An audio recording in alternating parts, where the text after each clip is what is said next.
ये पेड़ के नीचे कौन बैठा है? अरे ये तो कोई बहुत पहुंचे हुए तांत्रिक लगते हैं। क्यों ना मैं तांत्रिक बाबा से अपने बारे में कुछ पूछ लूं। वैसे भी आजकल मेरा कामकाज कुछ ठीक नहीं चल रहा। शायद तांत्रिक बाबा से कोई उपाय मिल जाए।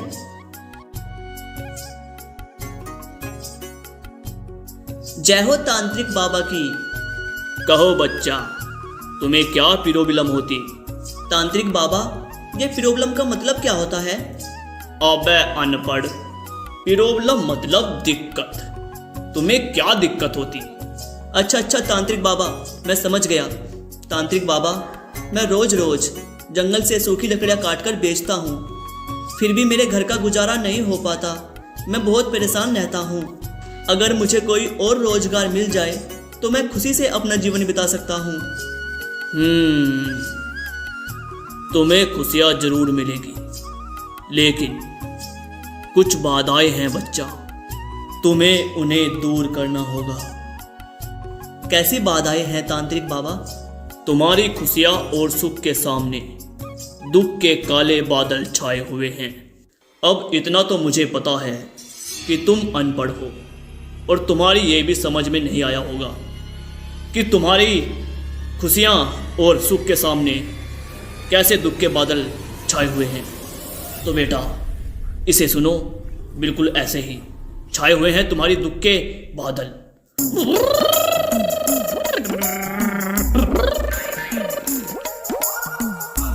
तो बच्चा सुना तुमने, यही है वो दुख के बादल। जी बाबा, बिल्कुल ऐसे ही बादल मेरे सर पे मंडराते रहते हैं। बाबा की जय हो। उपाय बताइए बाबा। इन काले बादलों को हटाने के लिए बच्चा तुम्हें एक पूजा करनी होगी, और उसमें लगभग 2000 रुपये का खर्चा आएगा। क्या तुम इतने पैसे खर्च कर पाओगे अपनी जिंदगी में खुशियाँ लाने के लिए? पर तांत्रिक बाबा, मेरे पास तो इतने रुपए नहीं हैं। जंगल से मैं जितनी भी लकड़ियाँ काटता हूँ उन्हें बेचकर तो बस मुझे 100-200 रुपये ही मिल पाते हैं।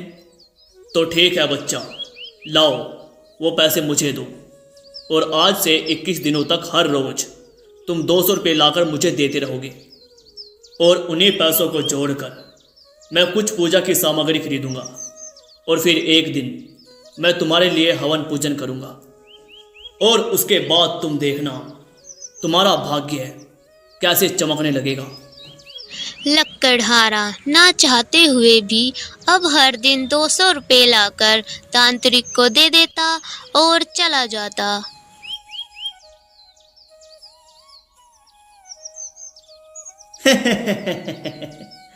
ऐसे ही 2-4 मूर्ख और मिल जाए तो अपना कल्याण हो जाए। ही हा हा हा हा, ही हा हा हा हा। रोज की तरह एक दिन तांत्रिक उस लकड़हारे के आने का इंतजार कर रहा होता है, लेकिन लकड़हारा नहीं आता। अरे ये लकड़हारा कहाँ मर गया? आज आया क्यों नहीं? आज तो सुबह से ही कोई आया नहीं मेरे पास। ऐसा करता हूँ, आज मैं खुद ही जाकर देखता हूँ।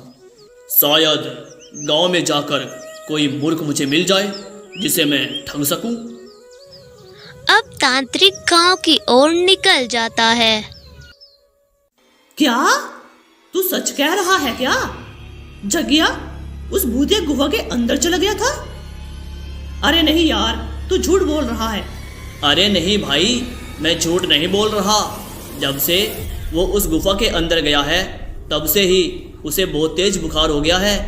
खाट पे पड़ा पड़ा बेचारा थर थर कांप रहा है, और आज तो वो घर से बाहर भी नहीं निकला। जगिया कह रहा था कि उसने उस गुफा में कुछ भयानक देख लिया है। वो हवा में उड़ रहा था, और जैसे ही उसने उसे देखा वहाँ एक तेज रोशनी प्रकट हुई, जिसे देखकर वो वहाँ से भाग आया, और घर आते ही उसे बहुत तेज बुखार हो गया। क्या उस गुफा में कुछ उड़ रहा था और उसे देखने पर एक तेज रोशनी प्रकट हुई? लगता है कुछ तो राज है उस गुफा में। मुझे चलकर देखना होगा, कहीं कोई दिव्य माया तो नहीं उस गुफा में। अगर ऐसा हुआ और वो मुझे मिल गई तो उसके बाद तो मैं पूरी दुनिया पे राज करूँगा, राज। उसके बाद ये 200-200 वाले कस्टमर मुझे हर रोज ढूंढने नहीं पड़ेंगे।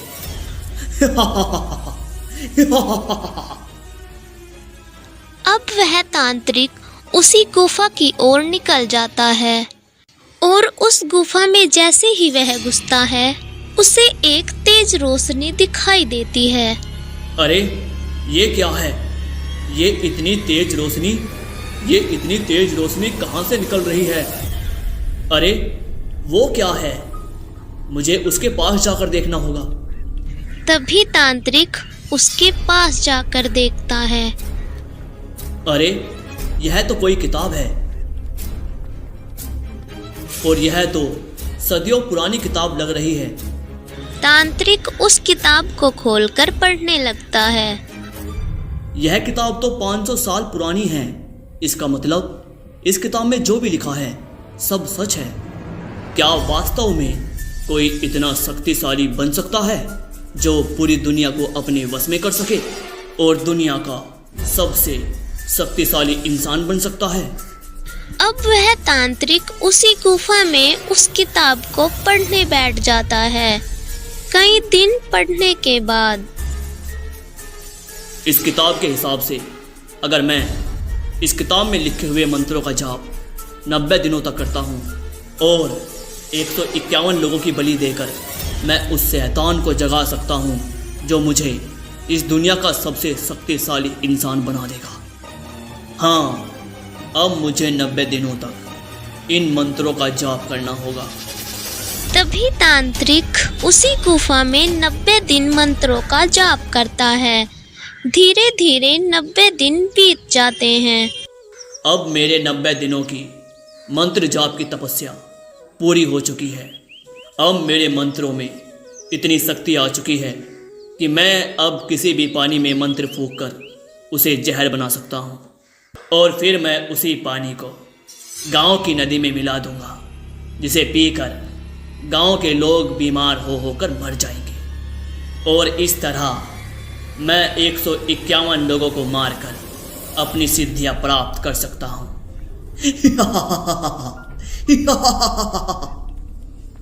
अब तांत्रिक एक बर्तन में पानी लेता है, उसमें मंत्र पढ़कर फूंक मारता है।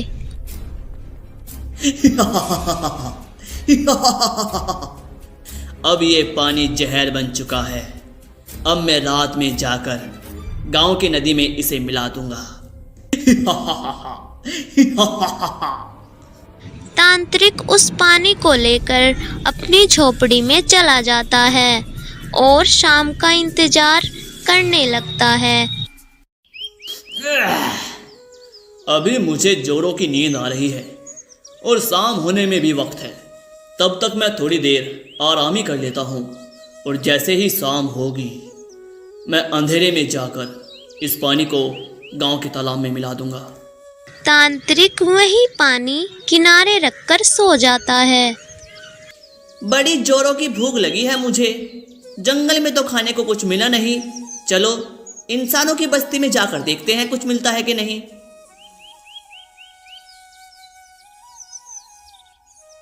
अरे वाह, जंगल के किनारे ही ये झोपड़ी किसकी है?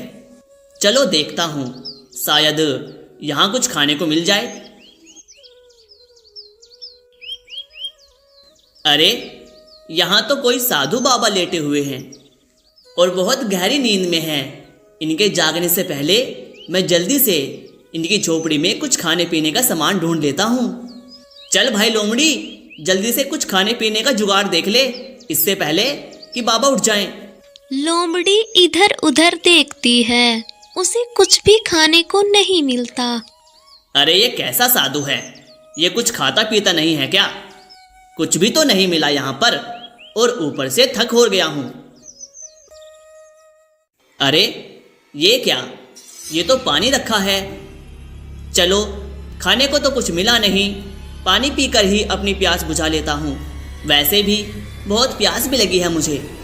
तभी लोमड़ी जाकर वो पानी पीने लगता है और तुरंत ही उसका सर घूमने लगता है। अरे अरे, ये क्या हो रहा है? ये क्या हो रहा है मेरे साथ? मेरा सर क्यों घूम रहा है?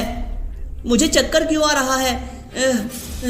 अब जल्दी से यहाँ से निकल लेता हूँ, वरना अगर ये साधु जग गया तो मेरी खैर नहीं। अरे मुझसे तो चला भी नहीं जा रहा है, ये क्या हो गया है मुझे?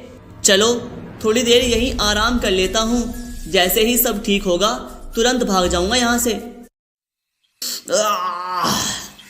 लगता है शाम हो गई, अब जल्दी से जाना चाहिए मुझे नदी में पानी डालने। अरे ये क्या? इसमें तो मैंने पानी रखा था, वो पानी कहाँ गायब हो गया? ऐसा कैसे हो सकता है कि पानी गायब हो जाए? अब मैं क्या करूं?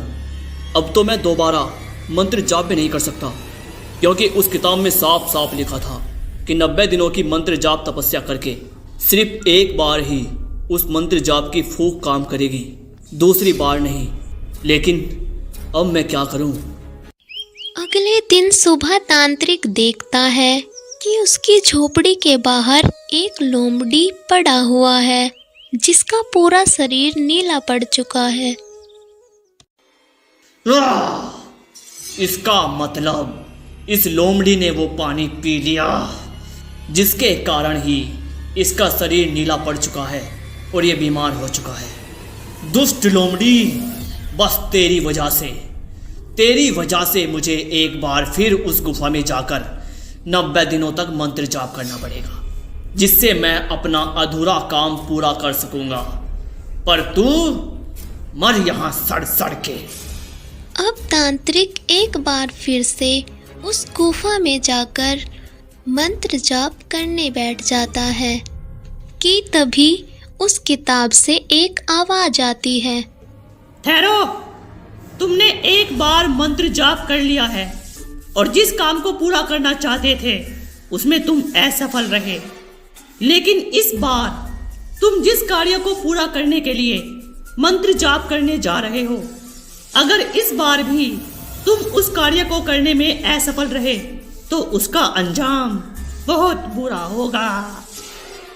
क्या ये आवाज इस किताब से आई थी और इसने मुझे कहा कि मुझे अपना कार्य पूरा करना होगा, नहीं तो इसका अंजाम बहुत बुरा होगा। ठीक है, इस बार मैं कोई गलती नहीं होने दूंगा और इस बार मैं अपने काम को अंजाम देने में सफल जरूर होऊंगा। अब तांत्रिक फिर से मंत्र जाप शुरू कर देता है। अरे ये जंगल के किनारे झोपड़ी में कौन रहता है? और इसका दरवाज़ा भी बंद है। चलो देखता हूँ, शायद यहाँ कुछ हाथ लग जाए। वैसे भी आजकल बस छोटी मोटी चोरियाँ ही कर पा रहा हूँ, और उससे भी वो पुलिस वाले मेरे पीछे पड़े रहते हैं। अरे यहाँ तो कुछ भी नहीं है, यहाँ कौन रहता होगा? लगता है इस झोपड़ी में कोई नहीं रहता, तभी तो ये इतनी खाली खाली सी है। या हो सकता है यहाँ कोई रहता हो और उसे किसी जंगली जानवर ने मारकर खा लिया हो और तब से ये झोपड़ी खाली ही पड़ी हो। चलो अच्छा ही है, अब ये झोपड़ी मेरे छुपने के काम आएगी। रात में चोरियाँ किया करूँगा और दिन में यहाँ आराम से आराम किया करूँगा। हाँ। अब तांत्रिक को जाप करते हुए 90 दिन पूरे हो जाते हैं और वह अब फिर से एक बर्तन में पानी लेकर उसमें फूंक मारता है। अब इस पानी को मैं अपनी झोपड़ी में ले जाकर छिपा कर रख दूंगा और शाम होते ही मैं अंधेरे में जाकर इस पानी को गांव की नदी में मिला दूंगा। अब तांत्रिक अपनी झोपड़ी की ओर निकल जाता है। अरे ये कौन है? ये तो कोई तांत्रिक लगता है, लेकिन ये इस झोपड़ी में क्यों गया? अच्छा, इसका मतलब ये झोपड़ी इस तांत्रिक की है। चलो देखता हूँ चुपके से ये क्या कर रहा है। अगर कुछ माल पानी लाया होगा तो आज रात को ही मैं उसे साफ कर दूंगा। कहाँ रखूँ? हाँ, मैं इस पानी को वहाँ ऊपर रख देता हूँ, वहाँ किसी की भी नज़र नहीं पड़ेगी इस पर। और आज रात मेरा काम ख़त्म होते ही उसके बाद मैं बनूंगा इस दुनिया का सबसे शक्तिशाली इंसान। इतना कहकर तांत्रिक खुशी से गाना गाने लगता है। गजरा रे तेरे कारे कारे नैना।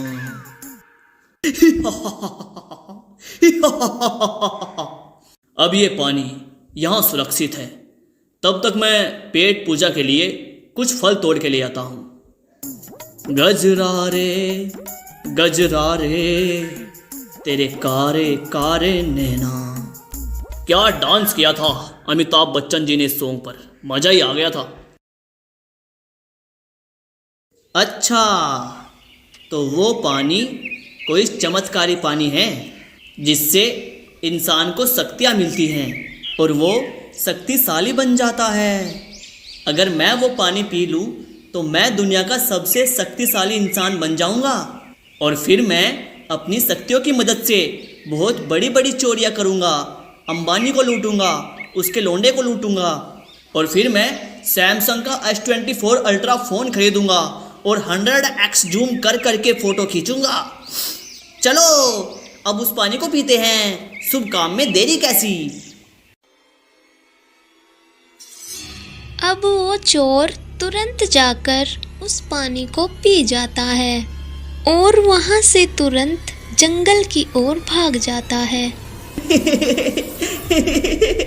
अब मैंने वो पानी पी लिया है, अब मुझे शक्तिशाली बनने से कोई नहीं रोक सकता। जब वह तांत्रिक अपनी पेट पूजा करके अपनी झोपड़ी में वापस आता है तो वह देखता है कि उसकी लुटिया खाली जमीन पर पड़ी है। उसे देखकर वह कहता है, ओ माई गॉड, ये बर्तन तो मैंने ऊपर रखा था, फिर ये नीचे कैसे आया? अरे बाप रे बाप, इसमें तो पानी भी नहीं है। इसका सारा पानी कहाँ गायब हो गया? ये सब मेरे साथ क्या हो रहा है? पिछली बार उस दुष्ट लोमड़ी ने वो पानी पी लिया था, लेकिन इस बार पता नहीं कौन आया होगा इस झोपड़ी में। पता नहीं कौन है जो मेरे मकसद को पूरा होने नहीं दे रहा है। देखता हूँ, ज़्यादा दूर नहीं जा पाएगा, यहीं कहीं होगा मेरी झोपड़ी के आसपास। अब तांत्रिक बाहर आके देखता है लेकिन वहाँ कोई भी दिखाई नहीं देता। यहाँ तो कोई भी नहीं है, अब मैं क्या करूँ? उस किताब ने कहा था अगर मैं इस बार अपने कार्य में असफल रहा तो अंजाम बहुत बुरा होगा। अब मैं क्या करूं? मुझे जल्द से जल्द कुछ करना होगा। हाय, ये क्या हो रहा है मेरे साथ? मुझे इतना दर्द क्यों हो रहा है? कोई मुसीबत में है, मुझे लगता है किसी को मेरी ज़रूरत है। मुझे जाना होगा, मुझे गायब होने का मंत्र पढ़ना पड़ेगा। अगर मैं यहाँ से पैदल गया तो बहुत वक्त लग जाएगा। अरे ये क्या? ये तो वही जहर इस इंसान के शरीर में फैल रहा है जो जहर कुछ समय पहले उस लोमड़ी के शरीर में बह रहा था और मैंने टाइम पर पहुंचकर उसकी भी मदद की थी। इसका शरीर नीला पड़ रहा है, मुझे जल्द ही इसे ठीक करना होगा। तभी साधु एक बूटी प्रकट करता है और उसका रस उस चोर के मुंह में डालता है। कुछ देर में उस चोर को होश आ जाता है। इससे पहले मुझ पर कोई मुसीबत आए, मैं इस किताब में कुछ उपाय ढूंढता हूँ। तांत्रिक जी, अब आपको कोई मौका नहीं मिलेगा। आप एक बार फिर से अपने कार्य में असफल रहे, तुम्हारा खेल खत्म। अरे नहीं। और इस तरह से बुरे मंसूबे रखने वाले तांत्रिक का इलाज बुरे तरीके से हुआ। कहानी अच्छी लगी तो वीडियो को लाइक किए बिना मत जाना और ऐसे ही कहानी को देखने के लिए हमारे चैनल को सब्सक्राइब करना मत भूलना। मिलते हैं एक और ऐसी कहानी के साथ, तब तक के लिए बहुत बहुत धन्यवाद।